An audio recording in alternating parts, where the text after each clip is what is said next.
You are listening to the Music Ed Mentor podcast, where we teach music educators how to build, manage, and grow thriving school music programs and have long and happy careers. I am your host. You're very, very grateful to have you with us, host, Elisa Jansen-Jones. And today we're pulling out another pre-pandemic recording from the archives for you to enjoy. You may remember that I batched a bunch of recordings in the spring of 2020, only to have the pandemic completely throw our schedule sideways. But this is really valuable content I didn't want you to miss, so we're pulling it out for you today. With in-person classes imminent, I want to share with you this discussion with my dear friend Lori Schwartz Reichl. You can find Lori's outstanding resources on managing your music program on her website, makingkeychanges.com. She is a master of classroom management, a very in-demand guest conductor and clinician, and in this episode, we talk about how to set your classroom up for success and how to create a plan to manage student behaviors. This is more important now than ever, with students returning from a year of mostly self-paced at-home instruction. It's going to take vigilance to ensure they feel safe, secure, and sure of our classrooms right from the start. Lori helps us discover how we can look at our teaching space with an eye for managing student behaviors, how to establish proper rehearsal technique and etiquette, and how to build and rebuild relationships with our students, and especially what to do when those students are not behaving in a way that serves their learning environment. But first, a huge thanks to Smart Music for making this podcast happen for the last 3 years.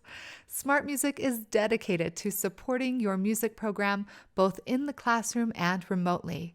Check out smartmusic.com/blog for practical tips for program improvement from experienced colleagues. You'll also find all the podcast show notes on the Smart Music blog, including the one for this episode, and all of them with live links to great resources. Just go to smartmusic.com/blog and type podcast into the search bar. Search for any of our 90-plus guests to discover their episodes as well. Now, let's dive into managing student behaviors with Lori. I'm Lori Schwartz Reichl. I was born and raised in Pennsylvania. I'm a product of 2 teachers. My mother was a reading specialist, well, first high school English teacher and then a reading specialist. And my father was my elementary and high school band director. And I always say it was great because he was by far my favorite teacher, best mentor to this day, but awkward when you had a crush on the boy that sat next to you in the saxophone section. Not the coolest thing when, you'd go home and there was dad and talking about the stories that happened in rehearsal. But by watching both of my parents being phenomenal educators and being, pillars in the community and caregivers, it really was a role model for me. I actually didn't start in music education. I actually started in business, and I went to college playing field hockey, and a little injury affected me, and I realized that even though I liked business and I wanted to have my own business, at some point I wasn't enjoying the courses that I was in, and I was really denying myself my passion of music and what I really liked doing. And so halfway through my sophomore year of college, I transferred to a different university for music education. And from there, I started teaching secondary band, mostly middle school, in a very rural school in Pennsylvania. And so at 23, I had 212 band members, and I looked like them. I was the same size as some of the girls. I wore some of the same shirts, on casual days and that sort of thing. And that really taught me how to manage students at that young age and that amount of students. And it was a great learning experience for me. We opened a brand new building, and it was an opportunity to build that program and offer the community what they could use. But then I met this wonderful engineer from Baltimore and moved to Maryland. And that's where I began my work in Title I schools. And so I went from a community that looked the same, acted the same, to a very diverse community with, many, many, many different languages spoken, from how they looked, their religion, to their finances, to everything. And that was a true eye opener to me. And I needed that. It was an education for me to see and hear what other cultures were doing, and it tested, a lot about my upbringing as a teacher and things, but it really taught me how to bring a community together, and that regardless if you look the same or don't look the same, that you can have programs that are excellent and superior playing regardless of where you are, who you're with, what they look like, how, that sort of thing. So after teaching middle school band primarily for 15 years, I had my first child at 37 and my second child at 39. And the pace of a secondary band director is intense. And I loved it. I loved every minute of it, But I also wanted to spend some time with my children that you can't get back during those young ages. And so, I didn't want to walk out the door at 6 o'clock or 6:30 in the morning and return back at 4:35, during festival time at 9 or 10 o'clock. And so I made the decision to go on leave from my school system. And so for the last 4 years, I've been on leave from my school system. And I wanted to work part-time, but the school system said, no, your position is a full-time position.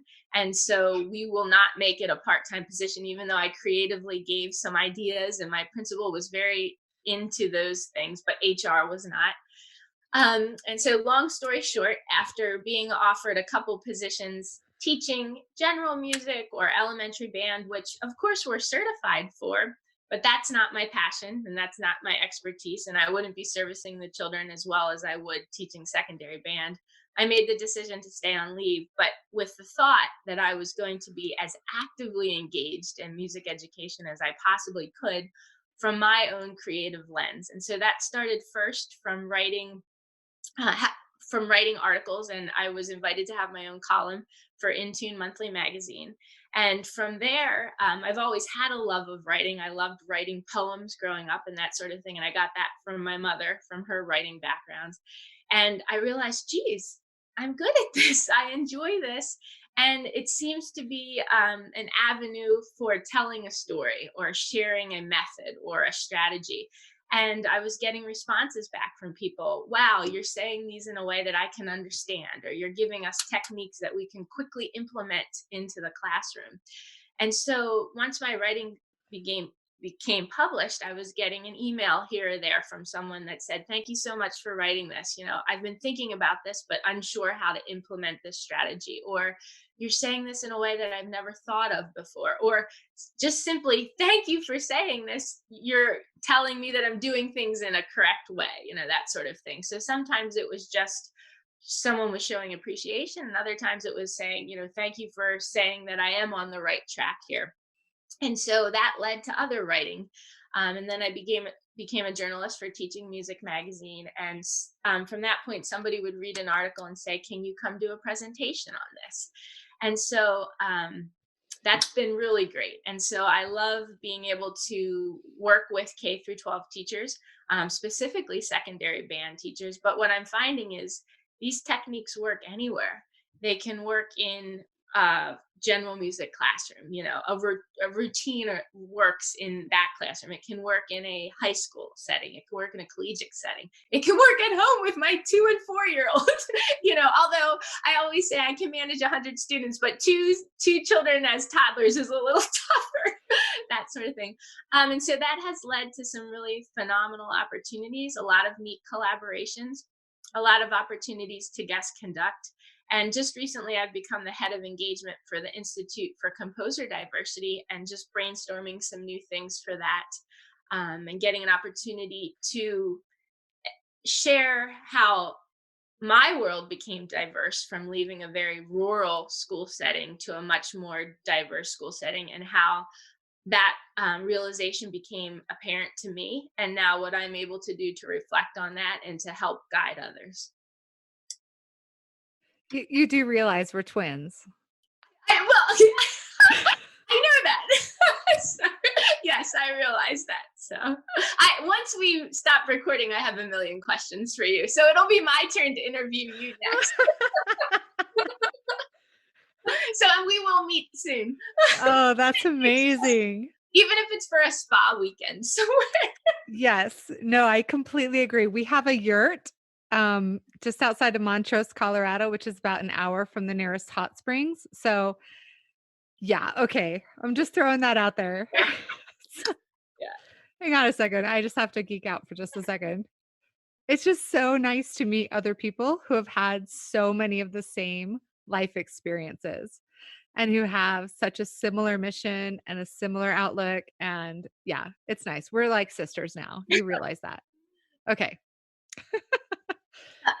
With that said, I always share with my friends and families and others that there's always a little bit of anxiety and self doubt with it. Doubting yourself as far as how long will this continue, and what opportunities will continue to come my way.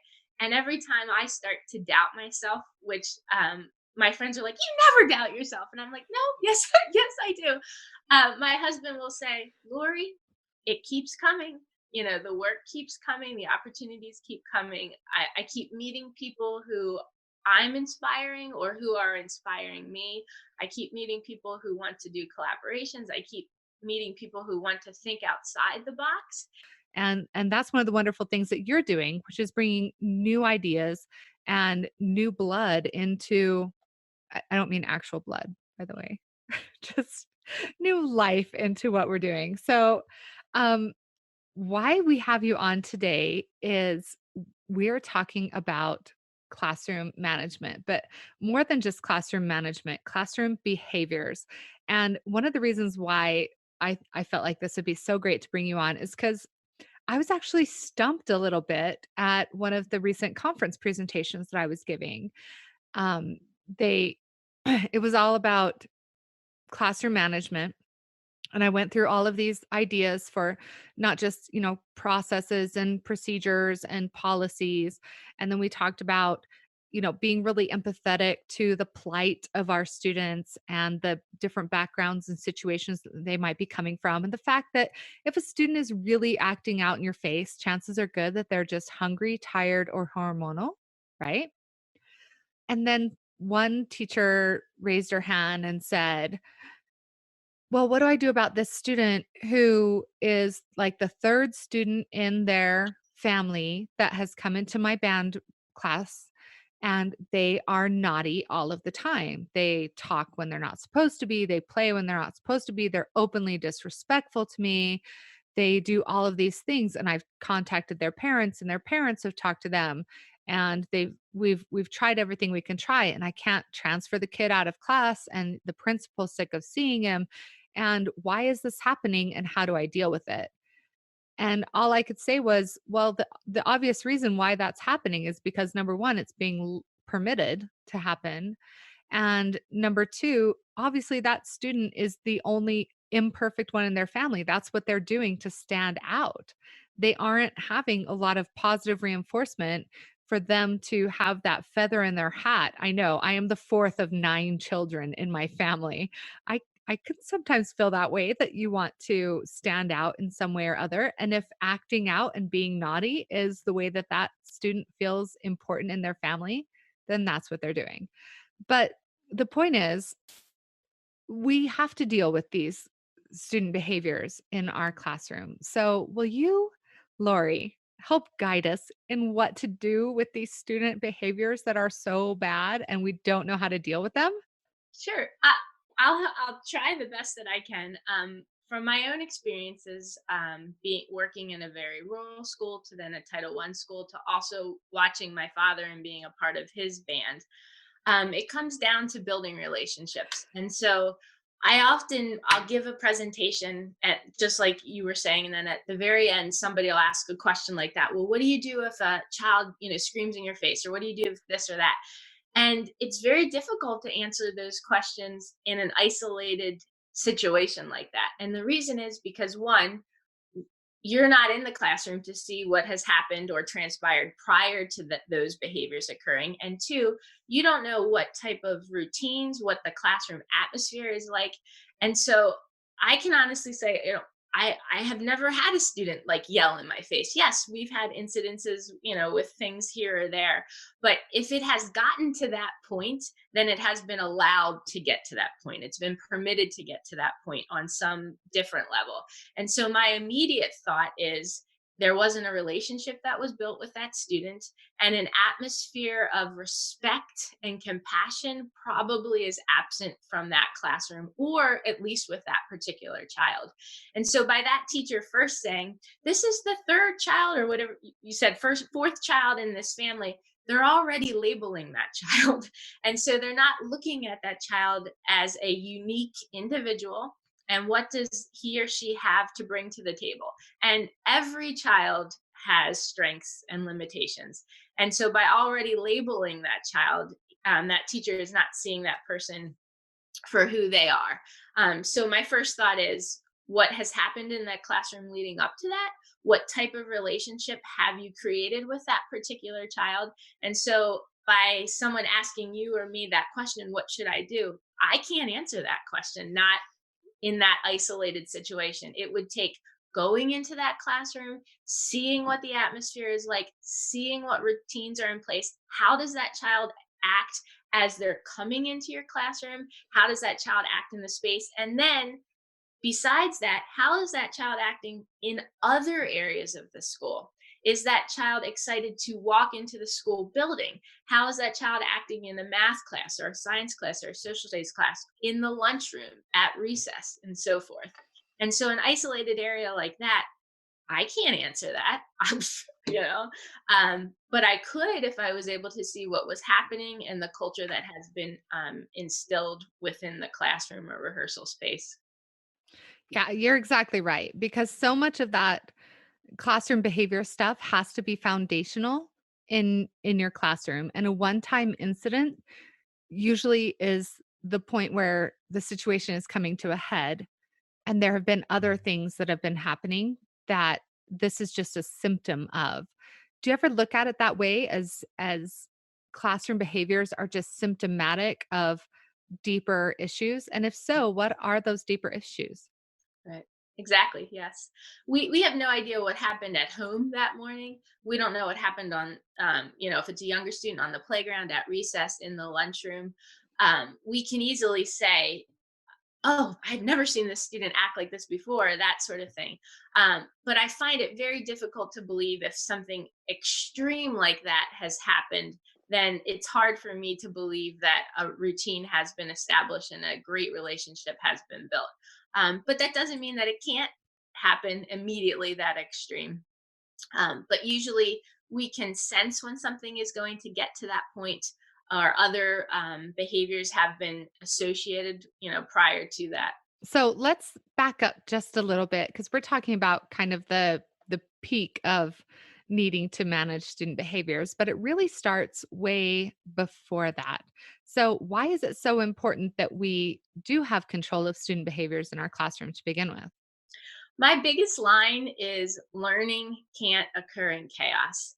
And so, if our administrators are looking at us, as if our other staff, parents are looking at us, they want learning to occur in our classroom. But that can't happen if there's chaos going on. That can't happen if the students, young musicians, don't know how to act when they come in the room, what door to enter, where they can enter.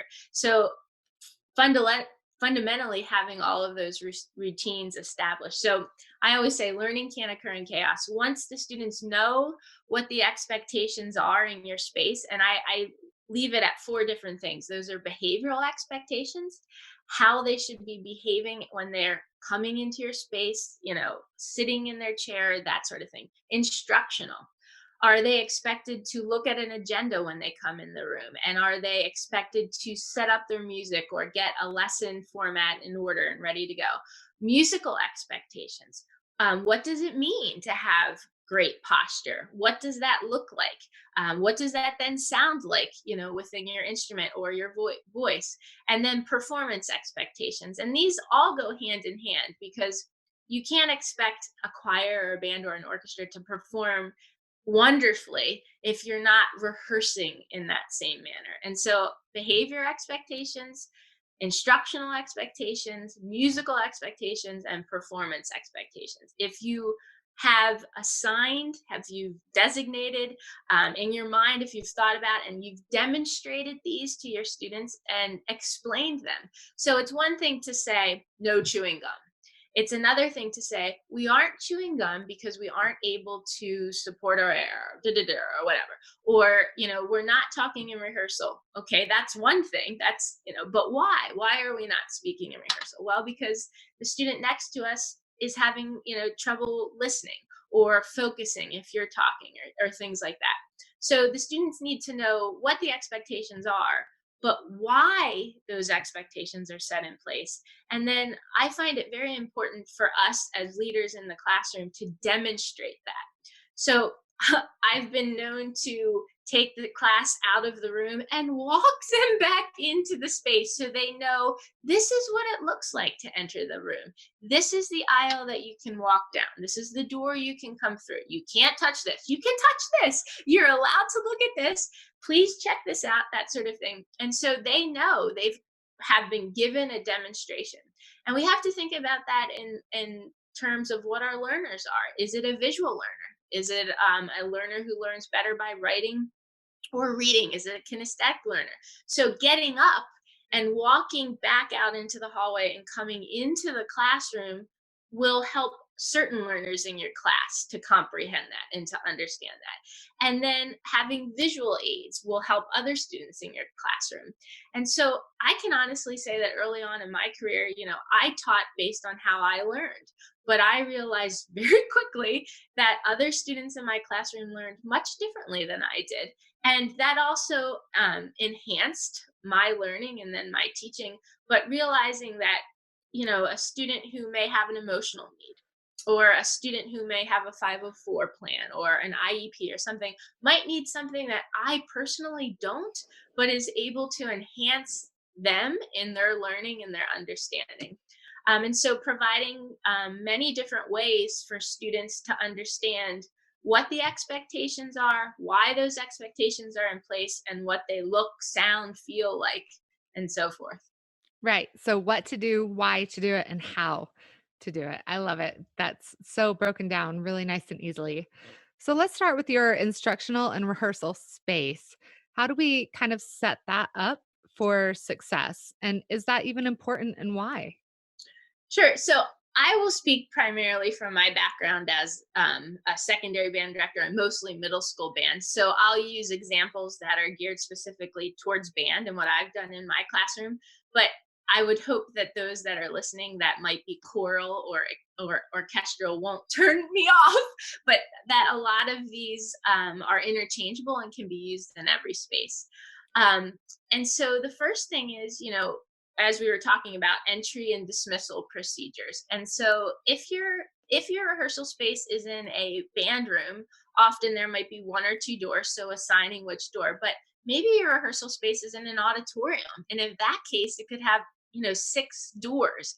And so for me, I want to be in the hallway greeting those students as they're coming in. This is the same when I'm out guest conducting. I want to make sure that every student, I can make eye contact with every child as they're coming into that learning space. And I want to know quickly, is that child ready to learn, or does that child need, some help, some guidance, some praise, maybe just something to click, oh, the Ravens won last night. Woo, congratulations. Something that will get that child excited about coming into the space. So, entry procedures, where to come in, which door, because I don't want, if I'm standing at door A, I don't want 15 kids coming in door C. I want everybody coming into the space that I can see them and they can see me. It's important for that. I'm not on my cell phone. I'm not talking to other staff in the hallway. When that bell rings and those children are coming into my space, they are in my care, and I am making sure that I am connecting with them before they even sit down in their chair. So that would be the first thing. And then what is their space? Do they know where their assigned seat is? And hopefully they do, very early on in the school year. But within their space, what are they responsible for? Are they responsible for setting up a chair or a stand? Coming into the room, it's important to me that I always have an LCD projector and it's projecting an agenda. Early on in my career, I didn't have that, so it was a whiteboard. So I'd have to get into school early and make sure that I was writing that on the board. But once the LCD projector came in, then I could be on the computer at 10:30 at night in bed, updating the agenda, and then that was ready to go for the next day. And so having everything there that they need. And as I'm out mentoring teachers, I always say, geez, you only have the pieces on the board that you're rehearsing. That's not an instructional agenda. That's just saying these are the three pieces that we're rehearsing. So, is there a learning objective on the board? Are the materials that you're going to be checking for listed on the board so that they know what they're going to be asked of, a pencil, their method book, that sort of thing. And so they're coming in, they're looking at that agenda. They know that they're going to have a material check every day. I'm checking every day for a pencil because if they don't have a pencil, then Joe Schmo is not going to write down that that F is supposed to be sharp. And he's going to be playing it with the first finger instead of the middle finger for the next 3 days until he marks it. And I don't want to regress. Once we've identified and isolated an area of concern, we've marked it and it should be marked from that point forward. And unless something crazy happens, we should be able to continue moving and progressing forward from that. So I'm checking for a pencil every day, all materials for instruction. um, and then from that point forward, it's the pacing and what routines have you in place from there. I'll stop there because then we can go into routines later. But the biggest thing is coming into the room, how we're greeting them, how we're interacting with them, and that they know what the expectations are as they're coming in. So, how important is it that we start each day with a clean slate? Like, if we had someone in that class act out the next day or the day before, how important is it for that reset kind of procedure for students and for us? It's very important. But before the reset happens, there has to be a rewind. And so I always say, at the end of the day, I'm back at that same door as the students are leaving for dismissal. And I'm doing several things. I'm either praising them for their excellent behavior or their great musicianship. I'm critiquing them, saying, oh, make sure we get that F sharp tomorrow, or make sure we do that. Or, I'm disciplining them or I'm talking to them about their behavior. So, in order to push that reset button, the child needs to know where the poor behavior or the distracting behavior was happening. And so they might not realize that. So, as teachers, we learn very quickly, are we going to stop a lesson or a rehearsal to discipline or consequence or even to just show that there's a concern or something, or can we let that go and can we deal with it later? And so that's a very fine line, and it takes teachers quite some time to realize that. Are we going to act immediately?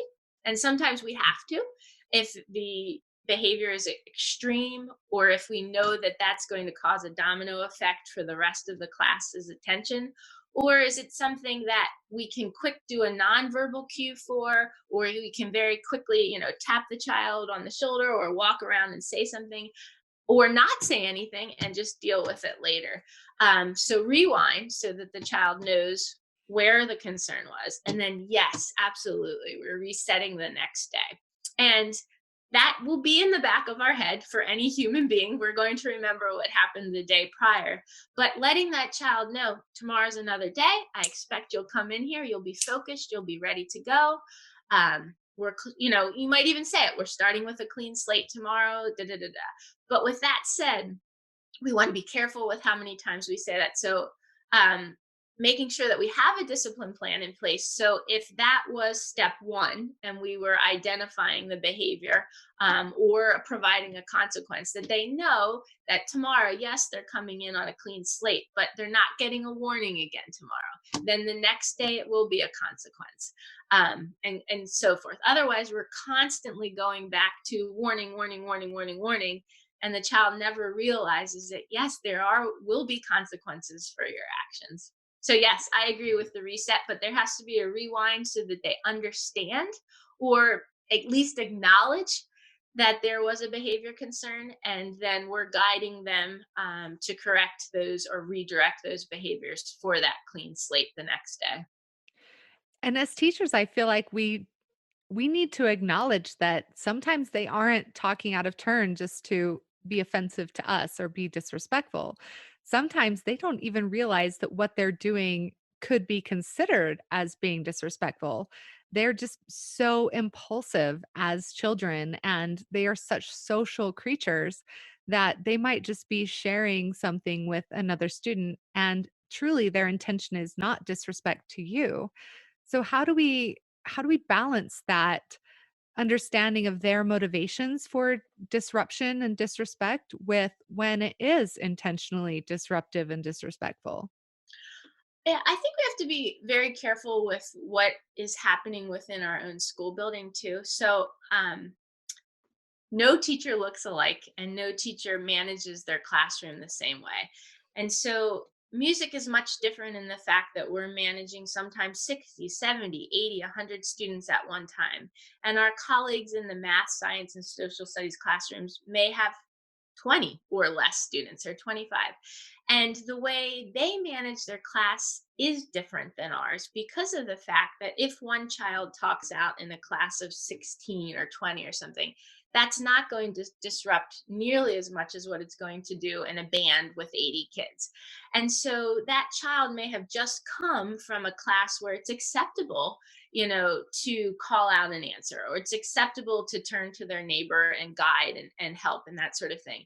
And so, that took me some time to realize that, okay, this child just came from this classroom or so and so's classroom, and now we have to funnel them back in, to what the expectations are in this space with instruments, with a larger amount of students. And so understanding where they're coming from prior, and not just the classroom, but also, within their home setting as well, too.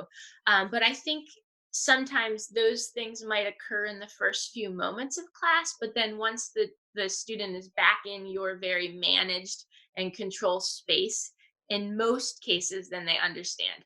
And if I do notice a child calling out, usually I'll do the nonverbal hand raise, and I won't even say anything. Oh, oh, oh, oh. I'll just raise my hand and I'll make eye contact to them so that they see that. And sometimes that's all they need, is that quick nonverbal reminder. And sometimes they prefer that rather than, I told you to raise your hand when that sort of thing. They don't need to be berated, with that. They But will meet us at the energy level that we are at. Yeah, if we respond angrily, then they will equally respond angrily. So I don't know if I answered your question, but it's very important to know where the child is coming beforehand. Mhm. And I have to really give credit to an administrator.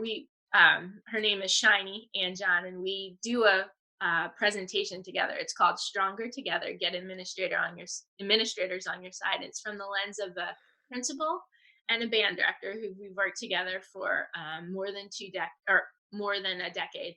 And I learned a lot from her, as far as, Lori, we're teaching the whole child, and we need to know, where is that child coming from? Where are we meeting that child? And yes, the expectations in your class look like this, A, B, C, but in another classroom, they might look like, X, Y, and Z. And that child needs that transitional time coming into our space to know that. And so for me, standing at that door and greeting them could be a reminder, as simple as, now remember, yesterday you were talking out a little bit. Let's make sure that, we're raising our hand or something, in the kindest way possible. in the most individual way possible to his or her peers do not need to hear, that little reminder, that sort of thing. It could be a flashcard. I found with a particular student that he needed reminders, but he did not want to be told in front of anybody else these reminders. And so I would write something on a sticky note, and I would have these little notes prepared, and I would just walk by and stick them on a stand and just point to it, didn't have to say a word. And he needed that reminder, but for him, he didn't want anybody else to see it. He wanted to know that, he it was the way that he wanted it, and it wasn't drawing attention to him. So knowing where the children are coming from before they're coming into your space. And so Shiny, really made me realize that we're teaching the whole child, and what, challenges they may have had in the previous class, and how that teacher may have managed in a much different way. And maybe we don't agree with that management, but that's what we're getting. And now when they come to us, we need to be prepared for that. So, talk to me about use of the rehearsal space and how we can set up our classrooms so that we minimize distraction and, we maximize our rehearsal time. Sure. So this comes from my experience from being, when I started my career, I was in a room that was an old tech ed room, and it was, concrete walls all over the place, very hard floor, that sort of thing, and realizing this is the space that we have, and we have a lot of limitations to this. And then also experimenting by, I opened two brand new schools, and knowing what it was like to go into spaces that we thought were going to be phenomenal, but may not always be. So you get what you get. And so knowing that what you have. So for instance, this room that had the concrete walls and the concrete floor, I knew immediately that my hearing was going crazy in this space with all these musicians, blowing hot air and all this noise. And so if we could get some carpet, or if we could get some acoustical panels in. And so asking first administration, and then realizing that there are budget restraints and that sort of thing. And so then being creative.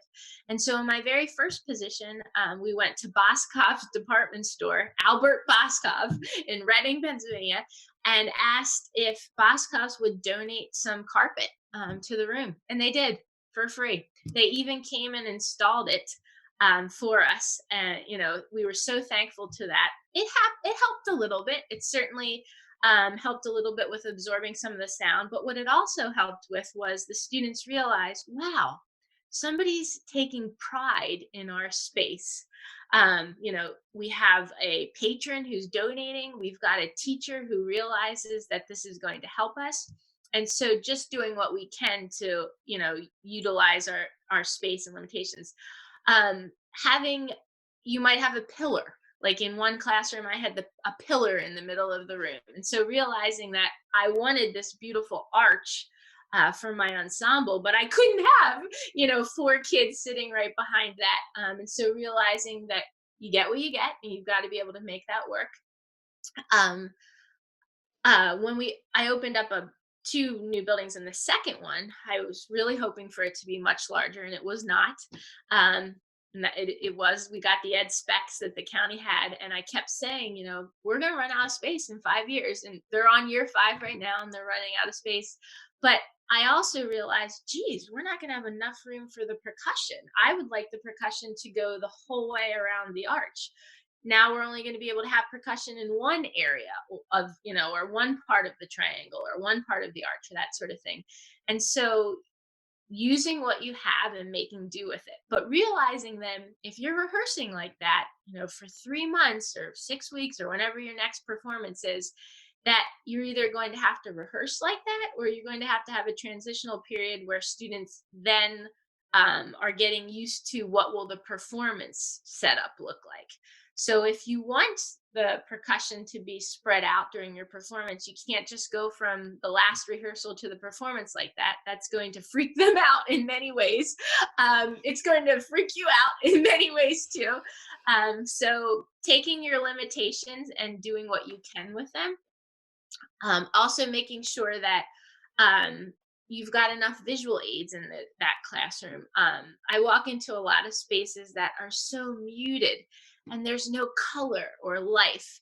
And, just sometimes adding a couple little posters, and they don't even have to be music related. They could just be they could be artwork. They could be just something fun in your life as the director. Um, uh, I have a friend of mine, and I do the same, that uses a lot of quotes and puts those quotes around the room. And those are visual aids. They're also learning guides. So you can go over and tap, those quotes or those posters, that sort of thing in the classroom. So taking what you have and using it to the best of your ability, and then being creative in that space and making it unique. And it doesn't have to be overly done. Like, I think sometimes I'm a minimalist when it comes to some type of decorating. But just, what is special to us? One time I did a bulletin board that was all of the vocabulary that I was using, and that was the Reichl rules. And then it was also the, Italian and Greek, terms that were in Latin, terms that we're using in music, and how we're referencing both back and forth. And so that was oftentimes then a visual aid, or I would just point to something. Awesome. No, that's so good. You brought up something that I don't think we address enough in music education, and that is being adaptable. And this is kind of outside of our main focus of topic this time. But how often are we not adaptable and we suffer because of it? And how often should we focus on adaptability so that we don't have to suffer? Do you know what I mean? I do know what you mean. And I also think that our colleagues see it when we're not adaptable. And I don't mean our music colleagues, I mean our colleagues within our school building. Um, how many times have we heard, "Whoa, so and so's got this upcoming performance, and he or she thinks they can just take these kids out whenever they want them to have an extra rehearsal or a sectional or something like that."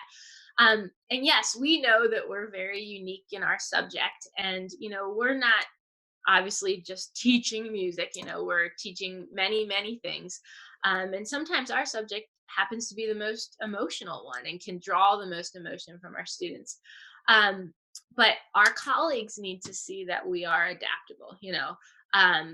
Are we flexible with, if we're asking to have these students for an additional rehearsal, are we then doing the same for those colleagues? If we're taking our students out of the building for numerous performances and field trips. And I know I had 14 performances set up my last full year of teaching. And I remember my administrator coming to me and saying, Lori, you've got to be, understanding of this. If we're taking these students out 14 different times, and she sees the value in that as an administrator and the positivity in that. But what are our colleagues seeing, with that? And so, not just adaptable within our space, but adaptable within our schedule, and our ability to work with the children and how often that we have them. We don't want to be seen as that person that is not flexible. We don't want to be seen as that person is not approachable. And we don't want to be seen as that person who isn't willing to collaborate with other people. And so, I think, the adaptability first starts in your classroom, with what you're given as your rehearsal space. And maybe it's not even a classroom. Like I said, it could be a stage, a cafeteria. It could be when I opened the brand new building at Daniel Boone School District, in Douglasville, Pennsylvania, the band room was the foyer of the school. So I taught in the foyer, the main entrance of the school, for like 2 months before the band room was ready. And so you just make do. And in that case, it was, is it possible to have a rolling whiteboard so that I would at least have a place to write? Is it possible to have some speakers available? Is it possible to not have students in this hallway use this bathroom during this period, because that's a distraction to the 100 students that are sitting in the foyer of the school trying to rehearse with band? But then realizing, if I could have this for this program's help, I'm willing to do this, or I'm willing to let you have the students at this time. So I think that adaptability and flexibility is not just within our space, but with how we are communicating with those that are in our building and helping to support our program. Absolutely. So, you just touched a lot on building relationships with our colleagues within the school. How do we build trust and relationships with our students so that we don't get to the head where they're screaming at us and we don't know how to deal with it? Building relationships with students first starts, I think, with making sure your students know that you care. And so for me, it starts from the moment they're walking in the space, that eye contact. I'm not on my cell phone. I'm not talking to other colleagues. They are my priority once they're coming into my classroom or during that period. And so anything that you can do to make that child feel special, anything you can do to make that child feel unique, and then also part of the team. So as a flute, let's say you have a child, a female student that comes in who is a flute player who isn't the greatest, but is there, who's well prepared, with materials and that sort of thing. You're finding something to connect with that child. Maybe it's their jewelry. Maybe it's the new hair color, of the week, that sort of thing. Maybe you like their shirt. Maybe they just won the spelling bee. Maybe they're an artist, that sort of thing. But you're finding something with each child that you can connect with. And that starts that trust with that child. Oh my gosh, she asked me about this, or she congratulated me on this, or oh my gosh, Mrs. Reichl, realizes this, that sort of thing. Or finding those moments outside of the classroom too. It's finding time during, I'm sorry, something just fell off my wall. That was crazy. Maybe one day a week you're eating lunch in the lunchroom with your students, and you're having conversations not related to music, about what's happening outside of school or sports related, or something like that. So when the students know that you're caring about them and you're willing to find out things about them, I mean, we're sharing ourselves all the time. How many times when we're on the podium are we referencing a story, about our personal lives? And they're learning about us all the time. But what are we learning about them? And how will that information guide us in knowing how they are as a learner, and a musician within our space? So they know that we know that they're going to be able to trust us once they know that we care. Yeah, super true. So, let's jump into those really bad behaviors and talk about what we can do in those moments. Let's start with a student screaming in our face and probably using some expletives. What do we do? So, so every time I see this question or hear this, I immediately think of my father, Frank Schwartz, who was marched in the Air Force Band for 4 years, was a high school band director for 31 years, retired with 35 years with his military time. And although I wasn't in his band when this particular situation happened, my friends and family members in the community remind me of this. Like every Christmas, this story comes up. So Mr. Schwartz, my father, amazing teacher and educator. So was my mother, because my mother always says, "You never tell everybody that I was a good teacher." But both my parents. But apparently, in the middle of rehearsal, and nobody talked out in class, you did what you were supposed to do. You got to your seat. You were organized. You were ready to go. You didn't mess around in Mr. Schwartz's room. Things were as they should be. But apparently, something happened, and this girl, I guess my dad must have said something to the student or the section or something, and you know I don't know, I wasn't there, but she said, "You back," and I'm afraid to even say that on the podcast. And a couple of my friends who are a little bit younger, because I was in college at the time, I was like, "Oh my god, what did my dad do? How did he respond?" That sort of thing. And he goes, he just turned back around and kept teaching. He said nothing, and he just ignored her, because what she was looking for, apparently, was to get something back from him. So she wanted him to either yell back at him or have her send her to the office or something like that. But what he did, my friend said, was just turned back to the ensemble and just kept conducting like nothing else happened.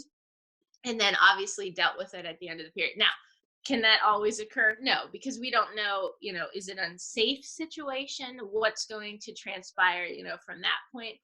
But again, we're talking about an isolated situation, so we don't know what happened up to that point. I'm assuming that my dad knew that that child wanted some attention and knew that he would get the response he wanted if he ignored and went back to teaching as normal. So I don't know. I can't really answer that because I don't know what's happening up until that point. Okay. What about a student who refuses to participate? So that could be several different things. As a parent, I'm actually seeing that with my daughter now. So she's 4. She's in preschool a couple days a week, and we actually had a concern from her preschool teacher that she was shutting down when it got to a point of the day when they were working on a specific subject. And I didn't think to ask immediately what was she doing, but as time went on, and after talking to the teacher and kind of seeing things at home, I realized that my daughter Harper was having trouble writing her shapes, drawing her shapes. And so whenever they got to that moment in school and she was having trouble with the shapes, she just shut down. She did not want to engage. She didn't cry. She just completely shut down, and she didn't want to listen to what the teacher said or anything from that point. And so to me, that was a real moment as a parent and then also as a teacher that, geez, I've dealt with these situations in the classroom, but now I'm dealing with this situation with my child. And she just did not feel confident in drawing a heart or a triangle, or a rectangle or something like that, that she shut down. And so sometimes a child is not engaged because they don't feel confident in what they're doing, or they don't feel confident in the material. And it might not be that they don't want to do it, it's they can't do it, or they don't know how to do it, or they don't know how to start. And they might be afraid to ask. And so I realize now, particularly in a band setting, if you have 80 students in your band and you have that one child who doesn't know something, how scary would that be for that child to raise his or her hand with 80 other kids in the space to ask for help? And we all, there aren't a lot of opportunities in a large ensemble to ask for questions too because of the pacing and that sort of thing. So from a parent perspective, I'm now seeing it with my child. And so we spent, the next couple days at home working on drawing those shapes until she was feeling much more confident about it. And lo and behold, once she was able to do those things, the teacher then came back as a follow up and said, she's engaged now. And, she's seems to be okay. And I'm thinking, geez, it really must have been because she didn't feel confident in what she was doing. And so I think many times it's because the child is not confident on something. How many times have I been in a lesson or a sectional and, I'm running like a trumpet sectional and we're going down the line checking parts and a child just doesn't play, and you ask, are you going to play? And they just don't say anything. And early on in my career, I probably would have been like, what's the matter? What's going on? Why aren't you doing? And I just realized you just go on to the next child. And then you can talk to that child after class. You can schedule a help session with that child, an individual section that you're working with that child. So I think oftentimes that's the first thing. And then the other thing is, and we talked about this earlier, we don't know what happened prior to our class. And so was there a situation that occurred, prior? Did they get in a fight, a fist fight or a verbal fight? Did the other teacher in the other class, say something? Did another student say something? So we don't know what they're coming to with our class and what may have occurred before that. Yeah, and in fact, if they're acting out in our class, chances are good that that's actually a good sign that they do trust us Yeah. and they feel safe with us. Right. Because if they were terrified of us, they wouldn't act out. So the fact that they feel like they can means actually that they feel safe with us. And if we can kind of change our brain to think of it that way and come at it from their perspective instead of our egotistical I am everything perspective, then we can really reach out to them in a way that's more meaningful and helpful for everybody involved, right? Mhm. Okay, so what about students who skip our class and we know it? They Oh, just don't come to band? I'm trying to think if I had that, if personally I had that happen. Um, oh, yep. I can see the 2 boys in my mind right now. So it didn't happen during a school day, but I had a critique rehearsal, like, people will call them assessment preparation rehearsals or something like that. So adjudication time was coming, and I had a clinician coming in to do a mock adjudication, or to clinic the rehearsal, and the 2 tenor saxophone players didn't come. Um, and so, first of all, this is after school. And so the parents have signed a permission slip that they were going to be there. So they're in my care. So I immediately call home, leave a voice message. I think I may have even sent an email too, as like a follow up, just in case. Um, but then, the next day, talking to them about what choice they made to not come to class, asking, what were they doing? I don't even remember that sort of thing. But the consequence that I gave them was that they had to write an apology letter to the clinician, because we had invited this guest into our space, and we had told this clinician that we were there as a cohesive unit, a whole band, and that clinician couldn't hear what was happening in the tenor saxophone section because those students were not there. And so, rather than giving them a detention, or something like that, I chose to use it as a learning experience, that they had then let down the ensemble, and then we had invited someone to our space, and they didn't partake in that with us. Um, During the school day, geez, I'm really trying to think. Yeah, no, there's something to be said for the natural consequences of their reactions, though. I almost think if they skip my class, then they have to stay in my class, and they have to spend some time there either practicing or helping with another younger class. I did have it happen once to me where, my classroom was right next to the gym. And so band started and I said, "Where is this student?" And everybody else was like, "Oh, he decided to go to gym today." And I was like, "Uh-uh, no, he didn't." And so I got them started on some, thing, practice on this thing. And I walked into the gym and I grabbed that student, not physically, and I just said, "Why don't you come with me for a walk?" And we walked straight into the principal's office. And I never had anybody try and skip my class again, And I don't like advocating for pulling in administration when it's an issue in your own classroom, because that gives away your power to enforce your own rules. But in this case, it was outside of my classroom. He was not only skipping my class, he was falsely attending another class. And the student had been a problem in other situations. So that's why I went that route. But the very next day, I welcomed that student to the class.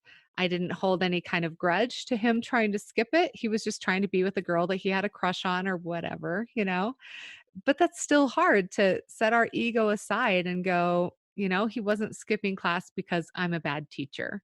Right. Yeah. And I wholeheartedly agree with you about administration. I always say, I pride myself on only having administration come into situations when something is beyond my control, when it's an unsafe situation. And this goes back to, that word adaptability. And I use the word credibility.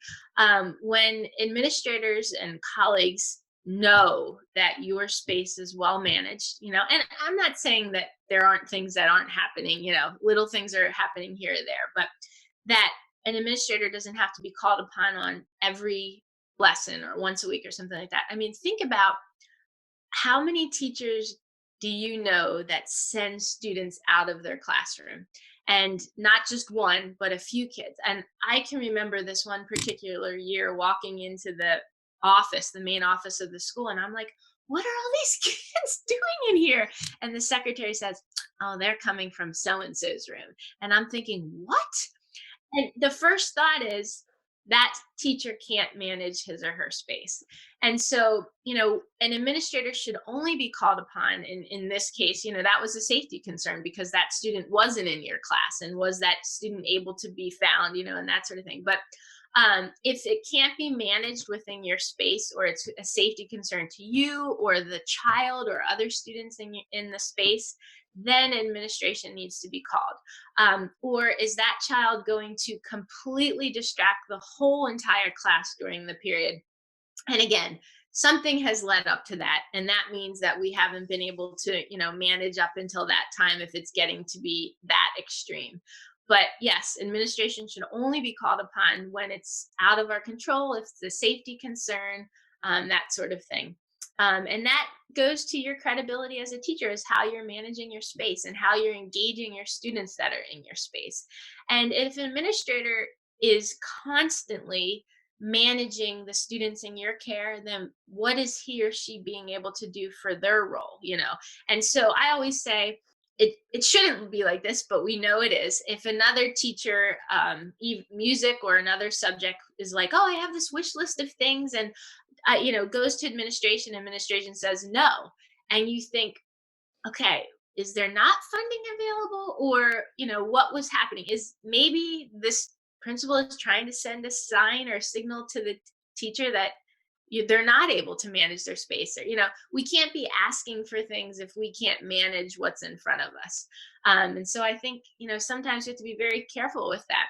Our trust is, how are we managing our space? And if we're constantly sending students out of our room, then if we're wanting things or asking for things for our program, that's going to be in the mind of our administration when they're thinking about those things.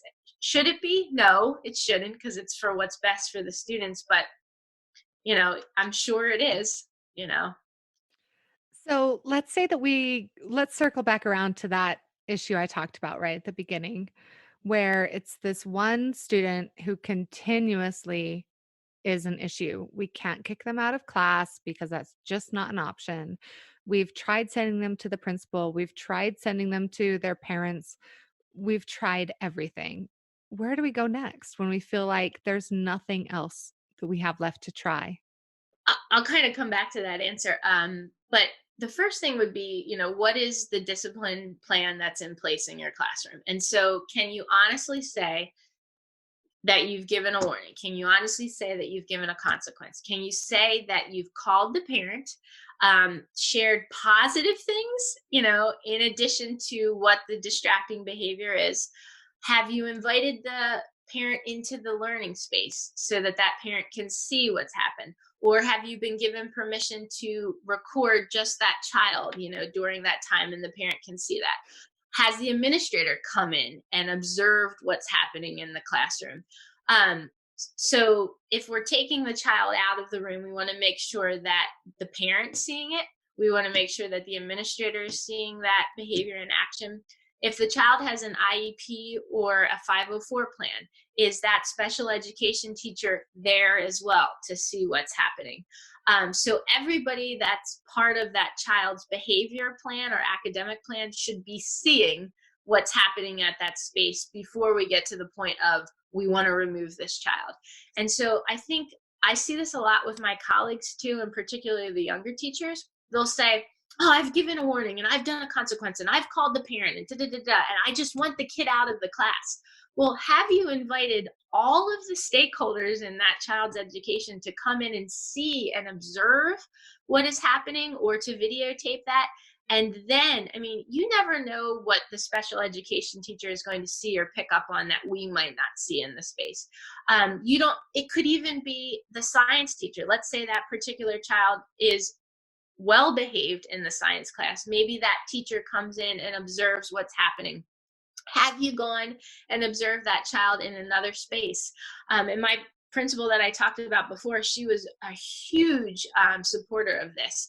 Go into other teachers' spaces and see how those students are reacting and responding in those particular cases to those particular teachers. So if we want to remove a child from a class, we have to have checked off, all of these boxes, but most importantly, we have to have involved all of the stakeholders who are supporting that child in their learning. And if we haven't invited those people in to see and to observe and to give feedback, then no administrator is going to even, think of the idea of allowing that child to be removed. Have I seen it happen? Yeah, I've seen it happen where child then has been removed from a particular course or ensemble, but only because we have checked off all of those things. Are we abiding by everything that's in the IEP plan? Have we done every modification that's in the 504 plan? Have we invited that special education teacher in? Has that parent been invited in to see, that sort of thing?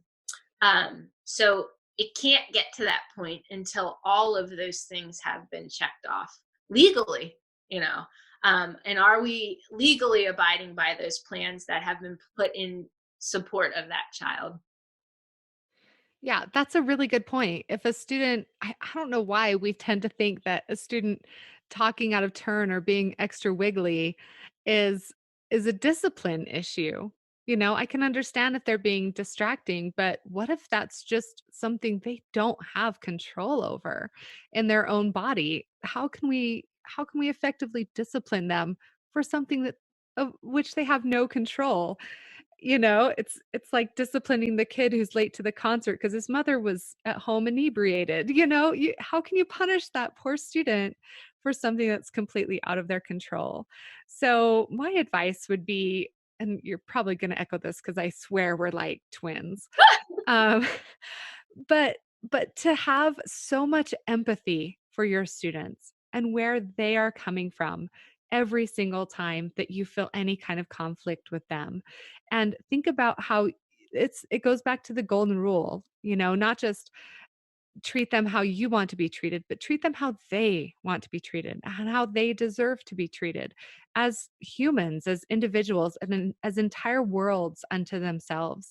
And if we can change our thoughts about these students, then maybe we can change the way that we react to them as well. Yeah, I totally agree.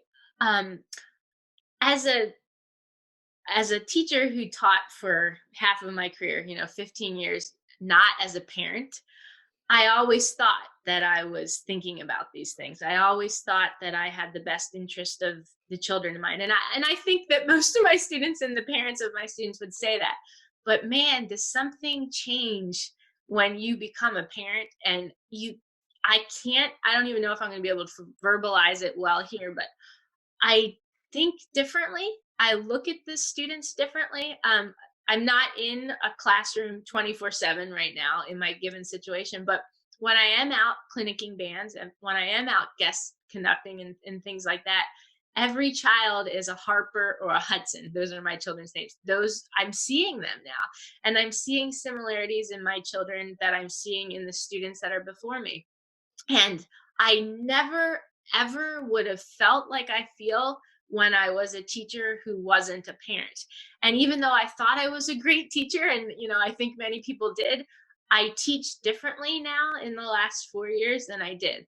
I'm more understanding of things. I'm more willing to hear why. I used to say, I don't want to hear your excuse. This is the reason. These are the expectations. Da, da, da. But like you said, we have I realize it when my child is 2 minutes late to preschool. I'm an on time person, but you don't know what is happening, in those situations.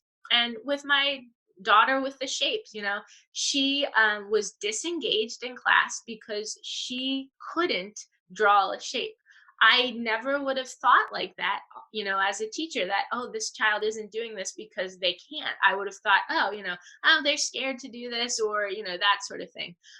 But we think differently. We've experienced things differently. And as a teacher, not as a parent, I didn't think like that. I mean, I thought I did, but now, I see my children in every child that I teach now, and we do realize that every child is quite unique. And we don't know what their backgrounds often are, or what has happened, right before. We talk about this a lot, the class right before, or even in that moment, or what they're seeing when they look at us. Am I reminding them of their mother? Am I reminding them of their aunt who used to act like this or that? We don't know what they're thinking. And so I realize, I don't know if my colleagues or if any students that I have see it, but I know I'm a different teacher now that I'm a parent.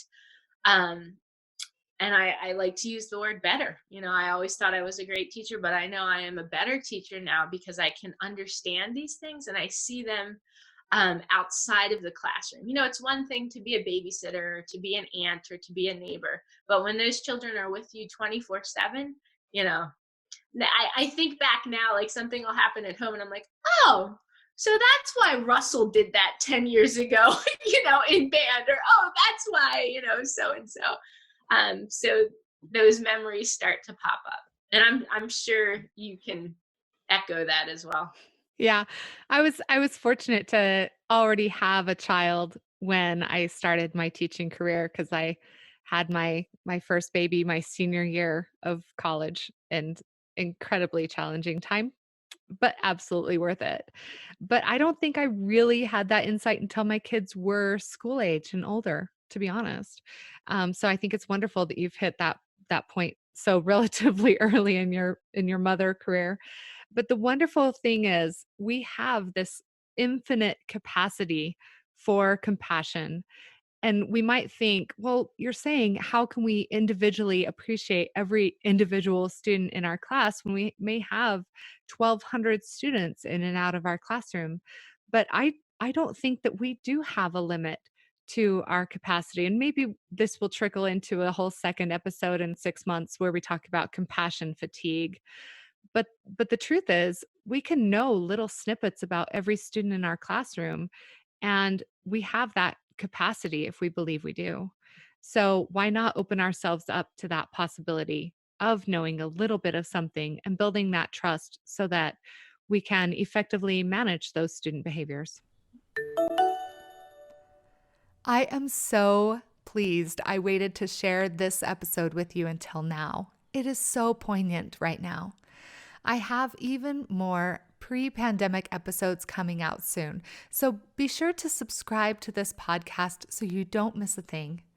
If you have a guest or a topic you would like to learn more about, please email me your ideas at Elisa, Elisa, at musicedmentor.com. That's ELISA at musicedmentor.com.